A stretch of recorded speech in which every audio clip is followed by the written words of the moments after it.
Good evening, everyone. Welcome to the third guest lecture of the Research, Reflection and Practices series. So I warmly welcome Dr. Darini Rajasingham Senanayake, who is an independent researcher, I might say a very serious scholar. And thank you for accepting our invitation and coming on for today. As you know, this is our learning platform, and we hope to have a very interesting discussion with you. We have some of our younger scholars with us today. So let me briefly give an introduction to all those who know and not know Dr. Darini Rajasingham Senanayake. She is a social, cultural, and medical anthropologist with expertise in international political economic analysis, development research, and evaluation. She was a member of the International Steering Group on Southern Perspectives on Reform in the International Development Architecture, a North-South Institute project. She has a bachelor's degree from the University of Brandeis in the US, and a MA and a PhD from the University of Princeton. We are also very pleased to note that Darini is a long-standing CEPA member. And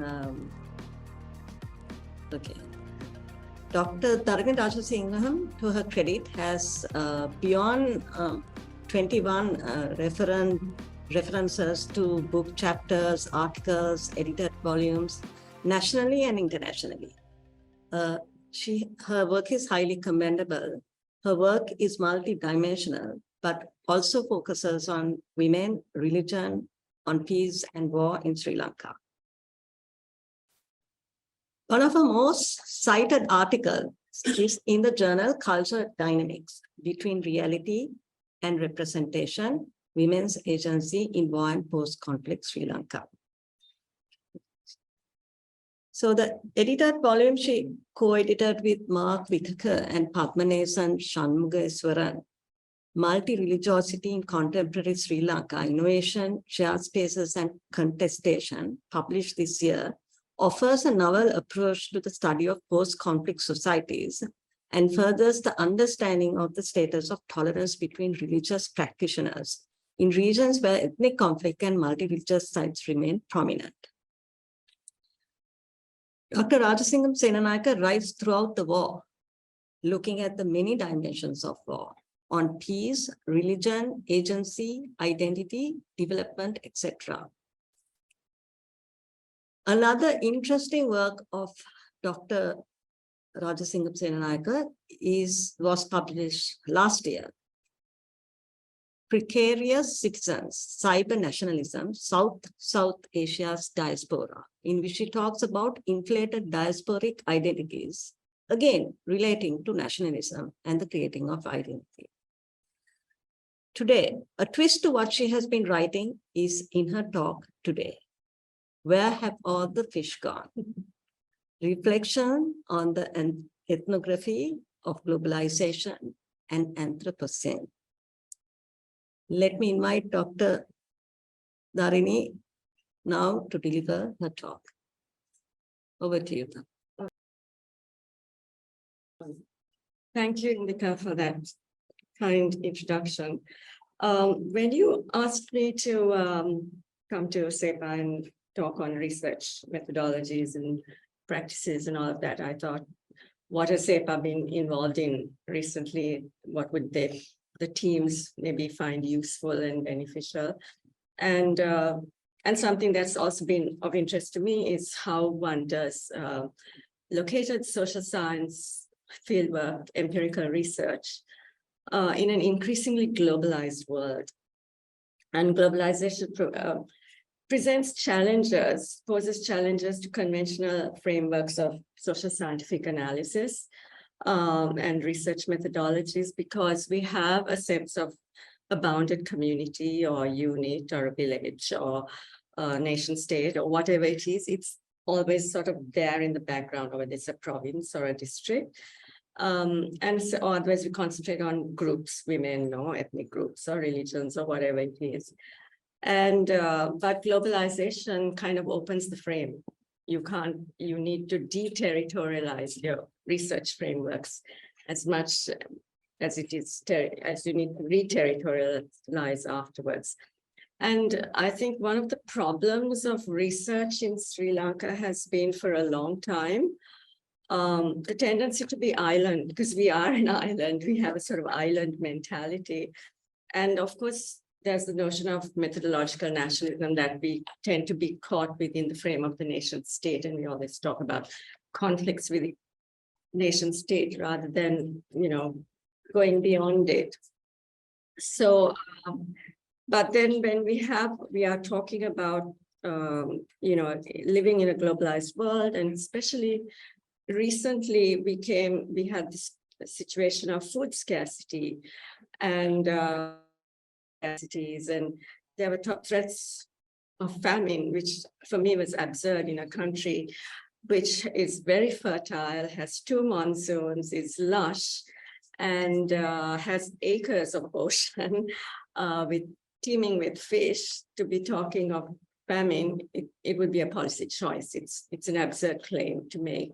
Otherwise, I mean, most of the rest of the world would have to be in famine if Sri Lanka would have a famine. So, and Amartya Sen, of course, has said that famine is a policy choice. It's not about the absolute lack of food, but it's the way governance and food chains and fuel chains work. So, or don't work, as the case may be. And we saw what was essentially a hacking of fuel and food chains, so that we didn't have, there was a scarcity and then this narrative of famine, which I thought was rather absurd. So anyways, the challenge then is to look at how we go from the local, the national to the global, and then sort of come back and frame our research questions and research methodologies. And in terms of this precise topic, where have all the fish gone? Because I'm not a fish expert or anything, any of that, but there were some very clear, small ethnographic facts that came to my attention over this time of disruption that happened over the last 6 months. And that was that for the first time, there was no fish available in this country. Now, I grew up having to eat fish every day, and chicken was like something you had on a Sunday lunch or a special occasion. It was much more expensive than, and most people in Sri Lanka ate fish. That's how they got their protein. Today, we are supposed to be, fish is scarce. I mean, even the humble caravala and tin fish is unaffordable. And we are eating chicken, which is grain, it's fed on maize and corn, which are not indigenous crops. And the seeds have to be imported. And then, you have the whole fertilizer needed for those particular seeds, and the whole sort of corporate restructuring of our food system. So not only has our fish gone off our menus, but our whole sort of traditional food culture and nutritional structure, because we are being told children are not getting enough protein. And we need to kind of keep this in the context of the fact that Sri Lanka has 15 times more ocean extent than land under UNCLOS, the United Nations Convention on the Law of the Sea.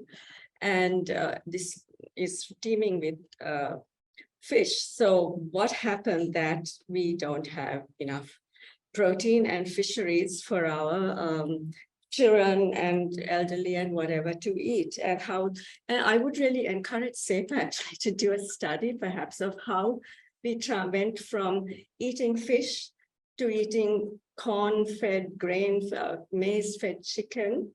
And what does this imply in terms of food chains, and global food chains and local food chains? But anyway, to answer where have our fish gone, because it's obvious that the fish are not around, and my problem was my humble butt packet, rice and curry fish packet had suddenly gone way up more expensive than chicken, than the chicken butt packet. So that was my ethnographic starting point for this sort of slightly whimsical title, where have all the fish gone? So we're looking at food supply chains in an increasingly globalized world. And how do we, relate that?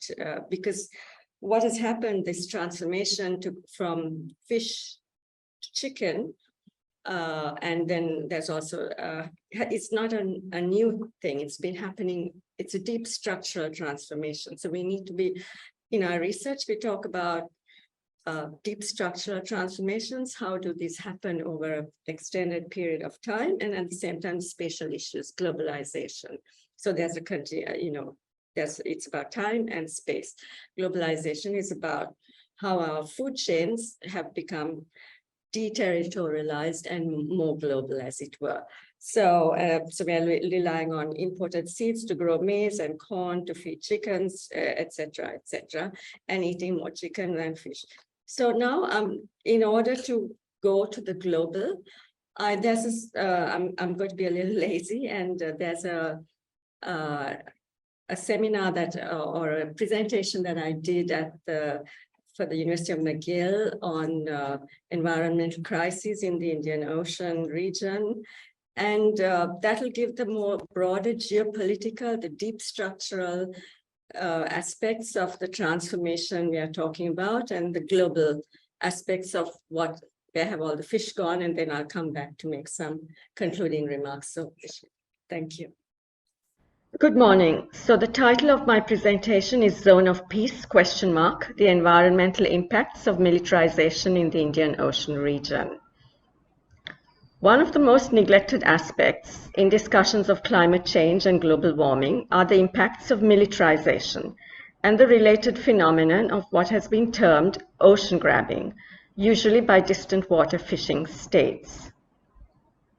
In this presentation, I would explore the intersection of geopolitical competition in the region, which is arguably the busiest energy, trade, communications, and undersea or submarine data cable route in the world, and the environmental impacts of ongoing militarization as a new Cold War emerges between the United States and China and their allies. Finally, I would be suggesting the need to decolonize the Indian Ocean region so that its resources may be sustainably harvested and used by small littoral countries and fisheries communities. As we know, the Indian Ocean has emerged as the heart of the global economy in the 21st century. The rise of Asia, led by China as the growth hub of the world, has resulted also in a trade war by the United States that has spilled into a hybrid maritime trade war and intense militarization of the IOR, which is part of China's Maritime Silk Route and the Belt and Road Initiative for connectivity and infrastructure development in the world.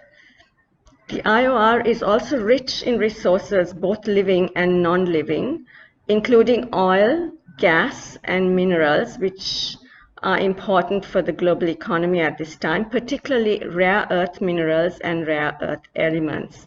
The IOR is also the heart of undersea data cable routes, which are important for communication systems and the internet and the global financial system, since much of the data goes through these undersea data cables and not through satellites.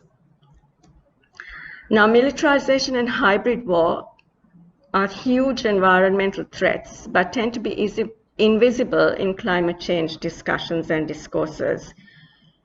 As these pictures show, the Malabar Naval Exercises, or Quad War Games, as they were called, happened in October 2020 and resulted in the beaching of 100 plus pilot whales, many of whom died, and dolphins off the coast of Sri Lanka. This was unprecedented, and it shows the extent of militarization and its impacts. The consolidation of Quad saw then the largest stranding of whales, pilot whales, in Sri Lanka. Now, what is the Quad? it is the United States, Japan, India, and Australia, and coming together in the oceans particularly, and their submarine and aircraft carriers sonar systems had disoriented the whales and the dolphins. Marine scientists have called for a ban on use of sonar systems, and I think the Canary Islands has actually banned their use. Environmental groups in Sri Lanka, as well as people and the Navy, came out to save the whales that had been endangered by the big states' war games. This whole scenario reflects the vast inequalities in the fact that small Indian Ocean countries are forced to bear the environmental costs of big powers' war games, and often these small countries have limited use and access to their own ocean resources.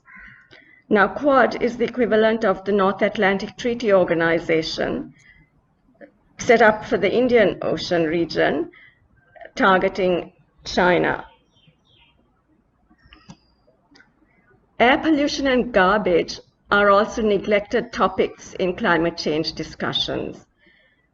In 2018, 260 plus garbage containers from Britain came to Sri Lanka, and many of them contained medical waste and human remains. As we know, many EU countries had been sending garbage for processing to Asian countries for decades.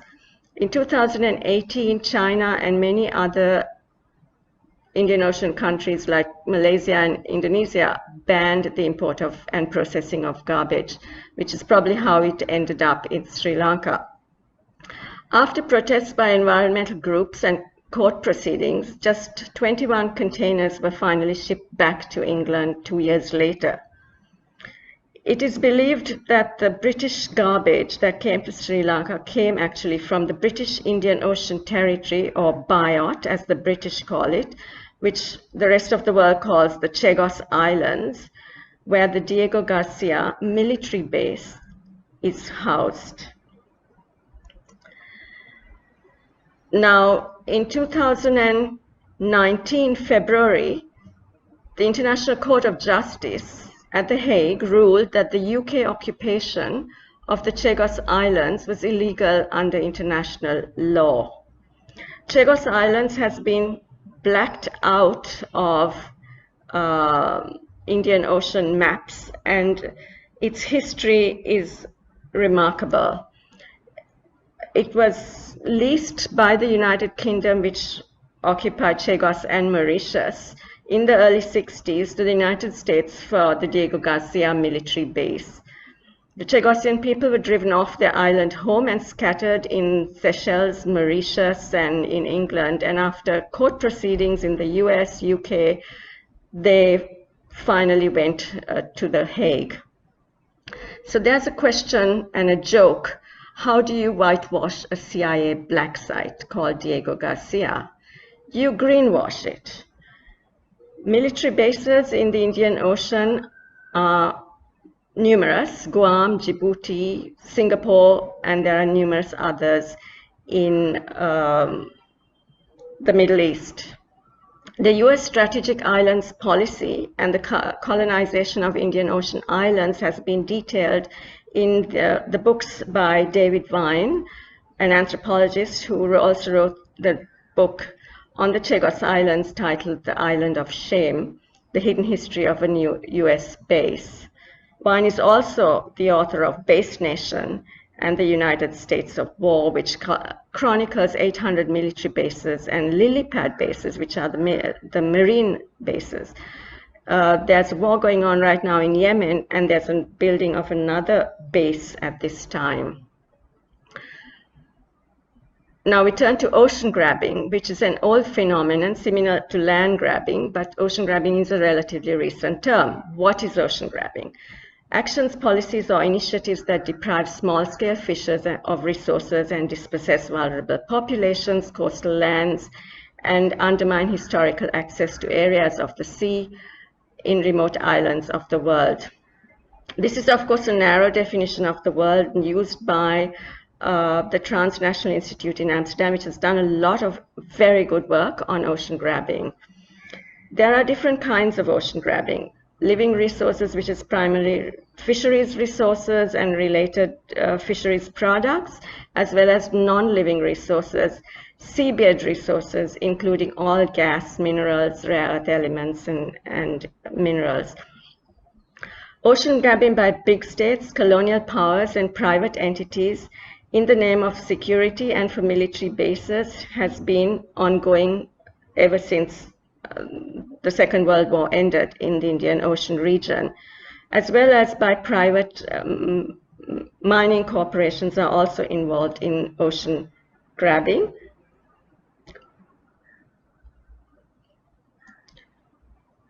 So ocean grabbing of living resources is primarily concentrated on fisheries in the Indian Ocean region, and the tuna fisheries industry in the IOR is $1 billion industry. Indian Ocean littoral states tend to practice what is called artisanal fishing, which is very small scale and environmentally sustainable, while distant water fishing states tend to take many of the large high value tuna. France and Spain in Western Indian Ocean, and Japan and Korea, Taiwan and China in the Eastern Indian Ocean have been taking out the large high value resources. The distant water fishing states have huge quotas at the Indian Ocean Tuna Commission and engage in industrial scale fishing. And at the same time, we see the de-development of fisheries industry in small Indian Ocean countries. France has been overfishing in the Indian Ocean region, particularly the Western Indian Ocean, and Somali fishermen ended up in piracy after their fish were all overfished. As the Brookings Institution report has noted, colonial powers have been fishing in the Indian Ocean for a very long time. Ocean grabbing also pertains to non-living resources, seabed resources, oil, gas, minerals, which are important for tech companies, particularly for the manufacture of chips, etc. Ocean grabbing is part of neocolonialism and the Cold War in the Indian Ocean at this time. There's a huge scramble for the Earth's remaining resources in oceans and space. The IO was never decolonized, unlike the land after the end of the World War II. And many countries in the global south became independent. Strategic islands in Indian Ocean remain colonial possessions from Chagos Islands to Guam. Today, colonialism in the Indian Ocean is being rebooted in the new hybrid maritime trade war.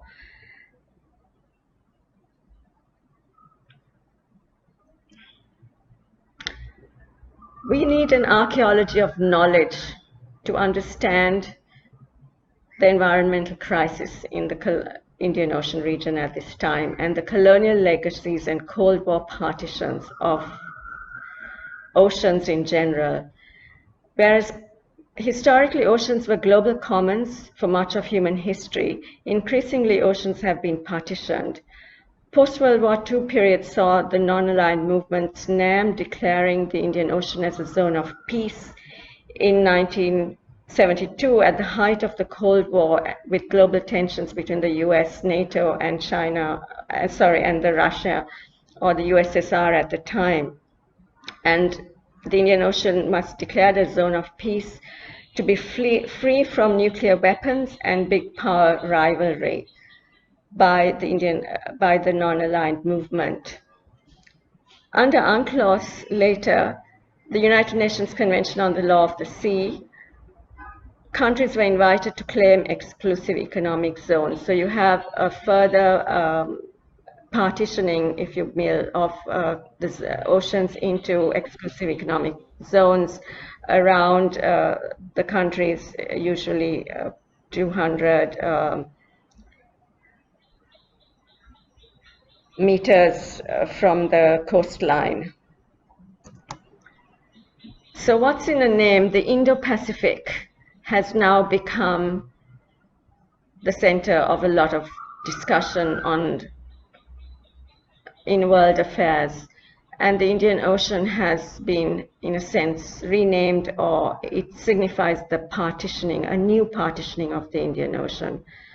The IO has been partitioned into the Indo-Pacific on the eastern side and the Western Indian Ocean, with France dominating and claiming large parts of the Indian Ocean, using its colonial territories like Réunion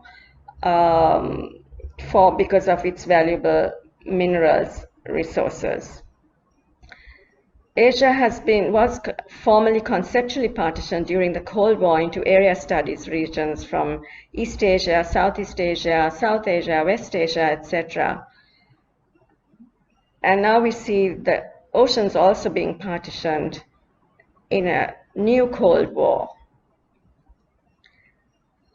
India has joined Quad and its partners with the US in the new war. Hybrid maritime trade war and maritime disaster capitalism is an emerging pattern in the IOR at this time. There have been several shipping disasters, burning ships with deadly cargo targeting Mauritius and Sri Lanka within the last year, also off the coast of Iran.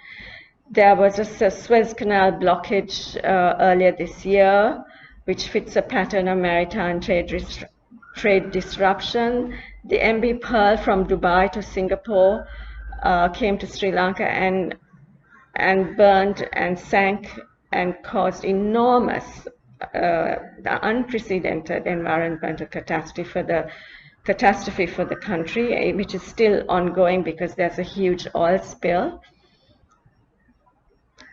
And this happened just when the China Port City Agreement was being signed by the Sri Lankan government with the Chinese government. The MV Diamond was there 6 months before and caused an oil spill off the eastern coast of the island. And earlier on in the year, 1,000 tons of oil was spilled off the coast of Mauritius, which we know challenged the US and UK occupation of the Chagos Islands at the ICJ over the Diego Garcia military base. Also, the biggest Iranian naval ship was sunk at the same time as the MV Pearl environmental catastrophe in Sri Lanka. And salvaging and insurance is done by a Netherlands firm called Smith Salvos.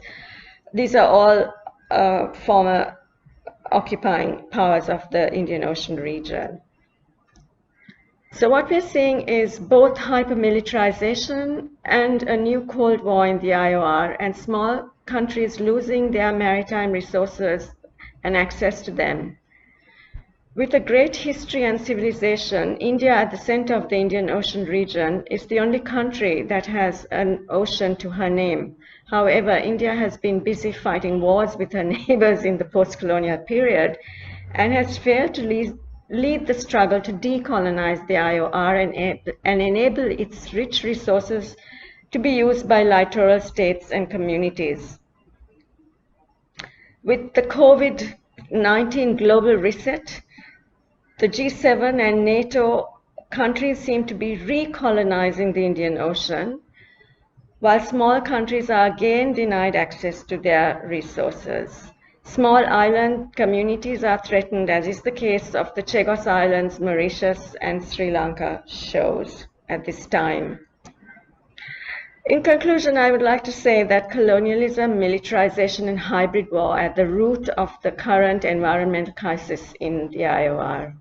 There's a need for Indian Ocean studies and the Indian Ocean World Center to focus more on the colonial legacies and Cold War history and move beyond the sort of methodological nationalism that characterizes Indian Ocean studies to understand the current environmental crisis in the IOR. The hidden Cold War history of the US, UK, France, and Dutch colonialism, which is ongoing, and neocolonialism, including militarization and the bases, need further study. We have seen too much of a romance with identity politics and European colonial history of the 18th and 19th centuries, also partly due to funding for these kinds of studies by governments. And finally, I would like to end by saying that the IOR needs to be demilitarized, and we need to return to that early declaration of the Indian Ocean as a zone of peace by the non-aligned countries and the non-aligned movement. Thank you. Okay. Is it okay? Yeah. So that was the sort of large frame, moving to the sort of global level of what's going on. And I'm going to try to connect the dots between the local, fish butt packet being more expensive than the chicken butt packet, to the global framing, as it were. The narrative we get in the sort of media in Sri Lanka about fisheries is that these Indian fishers are taking out all our fish, but actually that's just a narrative, because India is the only country with an ocean to its name. But aside from that, they're in the northern ocean, the northern part of Sri Lanka. They don't go fishing in the south, and in southern areas have much more of Sri Lanka's exclusive economic zone. And UNCLOS, the conventional law of the sea, is much greater in the south. So who is taking out all the fish in the south? And that's, can we go to that slide? But the joke about how do you whitewash a black site, a CIA black site? You greenwash it. Greenwashing means that Chagos Islands was turned into a marine protected area, MPA. So it's a huge military base which generates a lot of pollution, but it's now been turned into a marine protected area to keep it, under colonial power. So a lot of land and ocean grabbing happens under greenwash, that is under the Anthropocene climate catastrophe narrative. So we are seeing, and there's been a lot of pushback also at the ocean summits and most recently in Portugal in Lisbon, by fisheries communities, saying that there's a big corporate takeover of fisheries zones and areas under the name of blue ocean conservation and debt for nature swaps as well. So countries that are deeply in debt, they say, a corporate will take it over as a marine protection area or a forest protection. And lands, forests are also being sort of bought over by corporates, saying that it's for conservation, but this denies local communities, indigenous communities, fisheries and farming communities access to what their traditional livelihood areas, whether it's oceans, their oceans or their forests. And this is a big global trend under the green Anthropocene climate change narrative, which I think people in Sri Lanka are not sufficiently aware of. And this is happening on debt issue in Sri Lanka, and the UN is pushing debt for nature swaps, which are highly problematic.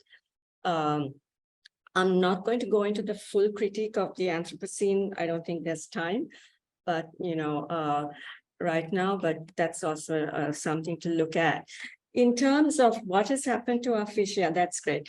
The largest, so we see now, in Sri Lanka, we don't have, I'd like to have a good tuna steak occasionally, but I can't afford to buy one. It's not available actually. But you see on the graph that Sri Lanka EU is the largest, takes out the largest amount of tuna, and tuna is very high value in the global markets. It's more than $6 billion industry annually. So EU means it's France, and France has claimed enormous areas of the Indian Ocean using its colonial territories like Réunion and Mayotte for fisheries and for also undersea, mineral exploitation. So, and France has been involved in fishing wars with Britain in the Atlantic.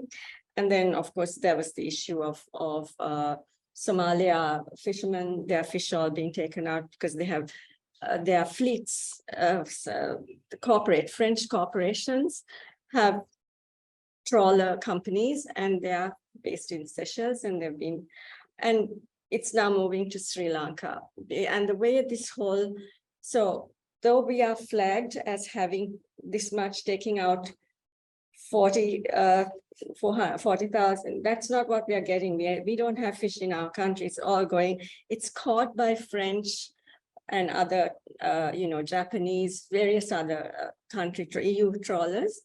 And so, they fund little projects, and the ministry signs contracts with these trawler companies and the fund. And so basically, if you look at the income generated by fish for Sri Lanka, or fisheries or ocean resources, it's like nothing, maybe like less than 2%. But in fact, the greatest amount, next to tea, Sri Lanka should be earning, the biggest contributor to our foreign exchange should actually be fisheries products and even fish oil products, because we have enormous fisheries resources. But Sri Lanka's fisheries has never been industrialized. Because of this nexus of corruption with corrupt fisheries ministers signing contracts with these donor who come to do some small project with NARA, National Aquatic Resources, and they sign contracts. And so the solution, I would say, is, and so these are countries that a lot of them don't have borders on the Indian Ocean. So they're called distant water fishing states. So what are the solutions? Ban distant water fishing states from the Indian Ocean and their companies. And then and our fisheries communities have been also to let the fish stock recover. Our fisheries communities have been under a lot of pressure also now because kerosene oil is so high and they are like artisanal. They have used, and so to subsidize or return the price of kerosene to what it was, because poor people use kerosene oil, and in case the state should be enabling the fishers to go out to sea and not jacking up the price. And also just, so to keep and raise awareness of the fact that, and review all these contracts with these companies, whether it's the French or the Spanish or the Japanese or the Korean trawler companies that are taking out the high value fish. This article has the whole story. It's a Guardian article. If you just page up for people to see the reference. EU accused of neocolonial plundering of tuna in the Indian Ocean. And the EU and all these distant water fishing states have huge quotas at the Indian Ocean Tuna Commission.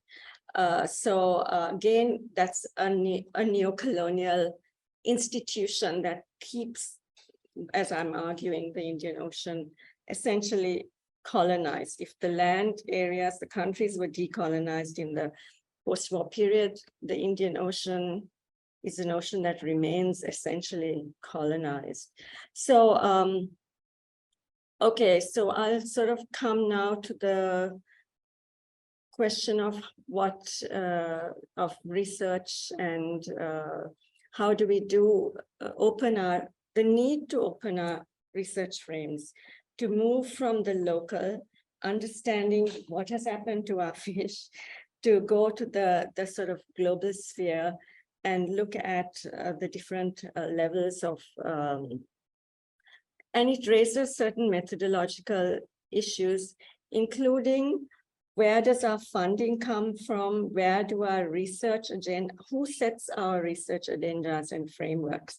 Because when I was studying, doing my dissertation back in the days at Princeton, we were told very clearly, when you're writing a PhD or doing serious research, you need to have a research proposal that adds to the already existing body of knowledge, which your research results will actually expand existing knowledge. Whereas donors and funders and we all had to write grant applications to fund our research. They have their own agendas. You write one proposal for them and you keep your own research proposal, which is what we will evaluate you on later on, separate from your the research proposals that you're writing for whichever organization. And I think that really sort of taught me something, that we need to be reflective and understand that different organizations have their own research agendas and that those agendas, the questions they ask us to look at, frame the way we and especially it's important also to they're talking about a colonial system, continuation of colonial power knowledge relationships as well in the donor funding structure, as it were, of research process, particularly in the global south, because there's so little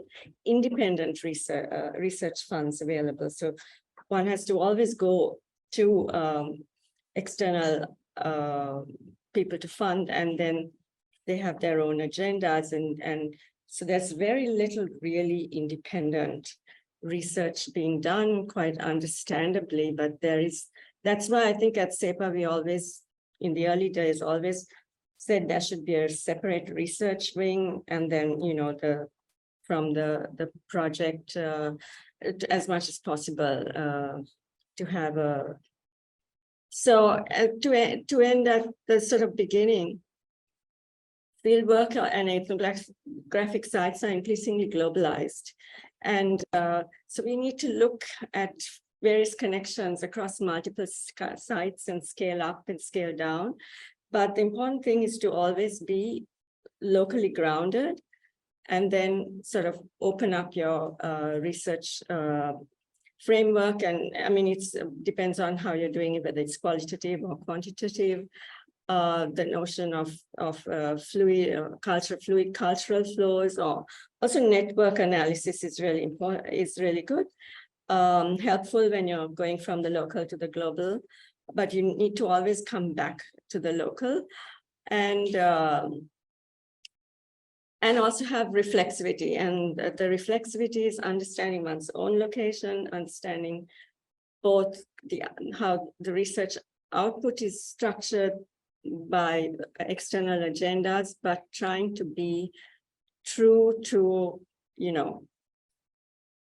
to have a research ethics that sort of finally is not about catering to a donor's agenda, but being,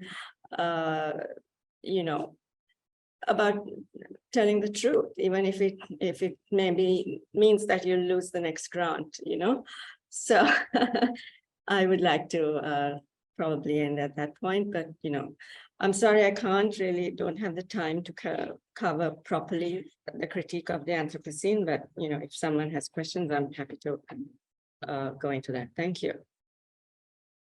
Thank you very much, Darini. That was a very enlightening, I should say, very enlightening presentation, and throat is also not so good these days. Okay, so thank you once again, Dr. Darini, and it was a very enlightening presentation, especially looking at a couple of islands quite close to just south of Sri Lanka, and probably no one knows much about it. And so in that context, I think there's a lot of learning to be unearthed. And this whole thing about how traditional livelihoods are breaking down because of globalized interventions are a serious point of concern. Okay, I think we have come to the end of the session. I think this was a very, very good, very informative session, and thank you very much, Darini, for this. And I just want to, Michelle, can you just put the last slide of my presentation? And so our next presentation is going to be by Dr. Nireka Viratunga, and we hope to have it on the 2nd of December, but I think we may not be able to have it on the 2nd, maybe on the 1st. And it's on reflection on doing fieldwork in times of crisis in Sri Lanka. So hope to see you See you in December, and thank you very much.